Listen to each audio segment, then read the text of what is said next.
एक बार मुगल सम्राट अकबर ने अपने 9 रत्नों को दरबार में बुलाकर कहा, अब मैं वृद्ध हो चुका हूँ। मैंने इस देश में राम की बहुत प्रशंसा सुनी है। बहुत से लोग राम के भक्त हैं। मैं चाहता हूँ कि मेरी मृत्यु के बाद पूरे देश के लोग मेरी भी भगवान की तरफ भक्ति करें, मेरी पूजा करें। मैं राम से जरा भी कम नहीं हूँ। क्या मेरे जीवन पर रामायण नहीं लिखी जा सकती? अकबर की इच्छा को सुनकर 8 रत्नों की जुबान पर मानो ताला लग गया। उन्हें समझ नहीं आ रहा था कि क्या बोले। सभी एक दूसरे की ओर देखने लगे, जैसे कह रहे हो, बादशाह अकबर चाहे कितने ही महान हो, लेकिन उनके जीवन पर रामायण कैसे लिखी जा सकती है? बीरबल, जो अकबर के दरबार के 9 रत्नों में से एक था, वह केवल रत्न नहीं, महान रत्न था। उसने कहा, बिल्कुल रामायण लिखी जा सकती है। क्यों नहीं लिखी जा सकती? आप में कोई कमी नहीं है। अरे, राम का राज्य तो आपके राज्य से छोटा था। आपका राज्य तो बहुत बड़ा है और आप तो सम्राटों के भी सम्राट हो। राम तो सिर्फ राजा थे। आप चिंता मुक्त हो जाइए। मैं आपके जीवन पर रामायण लिख दूंगा, लेकिन काम मेहनत का है, क्योंकि रामायण बहुत बड़ा ग्रंथ है। इसीलिए मुझे 1 लाख अशरफिया और 1 साल का समय दीजिए। मंजूर है मुझे, अकबर ने खुशी से कहा। इसी क्षण ही मैं तुम्हें 1 लाख अशरफिया और 1 साल का समय देता हूं। बीरबल 1 लाख अशरफिया लेकर अपने घर गया। उसने पूरे साल में 1 लाख अशरफिया अपने दोस्तों के साथ मौज मस्ती में उड़ा दी। अकबर समय समय पर उससे पूछते रहते थे, क्या हुआ? मेरी रामायण की यश कथा कहाँ तक पहुंची? बीरबल कहता, लिखी जा रही है। साल पूरा होते ही मैं स्वयं आकर प्रस्तुत करूंगा। साल पूरा हुआ। बीरबल दरबार में आया, लेकिन साथ में कोई पुस्तक वगैरह नहीं लाया। अकबर ने पूछा, पुस्तक कहाँ है? बीरबल ने कहा, लगभग पूरी यश कथा लिखी जा चुकी है। बस एक विवरण बाकी है, जिसे आपके बिना और कोई नहीं बता सकता। उस विवरण के बिना रामायण पूरी नहीं होगी। रावण ने हमारे राम की सीता का अपहरण कर लिया था। आपकी बेगम का अपहरण किस रावण ने किया था? मुझे उसका नाम और पता बताइए। कौन है वो बदमाश जिसने आपकी बेगम का अपहरण करने की हिम्मत की? अकबर गुस्से से लाल हो गए। वह अपनी तलवार की मुठ पर हाथ रखते हुए चिल्लाया, ये तू क्या बक रहा है बीरबल? तू पागल हो गया है क्या? किसी की इतनी हिम्मत कि मेरी बेगम की तरफ आंख उठाकर भी देख सके? उस हरामखोर की आंखें फुड़वा दूंगा। उसकी जुबान पर अगर उसका नाम आए तो उसकी जबान काट दूंगा। बीरबल ने कहा, महाराज, तो फिर रामायण नहीं लिखी जा सकती, क्योंकि रावण ने हमारे राम की सीता का अपहरण कर लिया था और सीता जी 3 साल तक लंका में अशोक वाटिका में बंद रहीं। इस घटना के बिना तो रामायण नहीं बन सकती। इसमें मजा ही नहीं आएगा। असली बात निकल जाएगी तो पूरी यश कथा बिना नमक के भोजन जैसी लगेगी, बिल्कुल बेस्वाद।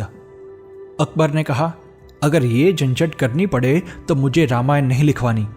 बीरबल ने कहा, जैसी आपकी मर्जी, लेकिन मेरी पूरे साल की मेहनत व्यर्थ गई। आप कहे तो क्या मैं महाभारत लिखूं? अकबर ने कुछ पल सोचकर कहा, महाभारत का भी बहुत नाम सुना है। यह तो रामायण से भी बड़ा ग्रंथ है। क्या तुम मेरी यश कथा महाभारत के रूप में लिख सकते हो? क्यों नहीं? बीरबल ने हंसते हुए तुरंत कहा, मैं ऐसी यश गाथा लिखूंगा कि लोग सालों तक आपको भगवान की तरह पूजेंगे। लेकिन इसके लिए मुझे 2 लाख अशरफिया और 1 साल का समय लगेगा। दूध का जला छाछ भी फूंक फूंक पर पीता है। इसी तरह अकबर ने कहा, 2 लाख अशरफिया तो दे दूंगा, लेकिन पहले मुझे ये बताओ कि क्या इसमें रावण और सीता वगैरह तो नहीं होंगे? नहीं नहीं, इसमें रावण आएगा ही नहीं। सीता को भी कोई नहीं उठाएगा। इसमें कोई झंझट नहीं है। आप निश्चिंत हो जाइए। बीरबल ने भरोसा दिलाते हुए कहा, पिछली बार की मेहनत व्यर्थ गई, उसे भूल जाओ। जो हुआ सो हुआ।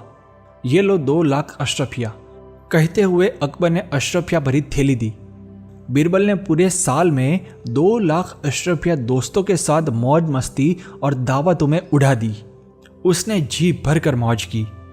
बीच बीच में वह अकबर को बताता रहता था कि जबरदस्त यश कथा लिखी जा रही है। आप खुशी से झूम उठेंगे। साल का आखिरी दिन आ गया।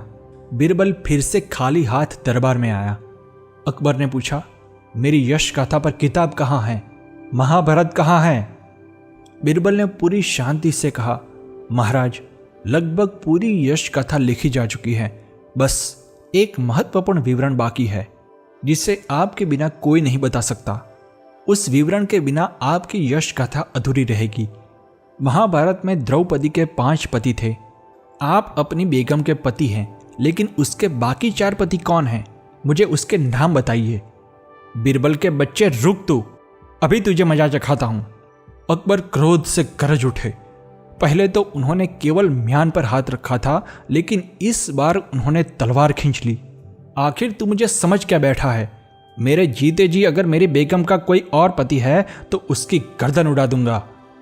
बीरबल ने शांत स्वर में कहा, महाराज, इसमें मैं क्या कर सकता हूं? पहले आप तलवार म्यान में रखकर थोड़ा शांत हो जाइए। आप ही कहते हैं कि रामायण और महाभारत जैसे बड़े ग्रंथों पर आपकी जीवन गाथा वर्णित करने वाली किताब लिखनी चाहिए, लेकिन जब मैं लिखता हूं तो इसमें ऐसी अड़चनें आती हैं। इसमें मैं क्या करूं? अगर आप कहे तो मैं वेद लिख दूं? अकबर ने कहा, नहीं, अब कुछ नहीं लिखवाना। अब मुझे एक बात समझ में आ गई कि किसी और की कहानी किसी और पर लागू नहीं की जा सकती। राम राम थे, मैं राम नहीं बन सकता। मुझे अपने जैसा ही रहना चाहिए।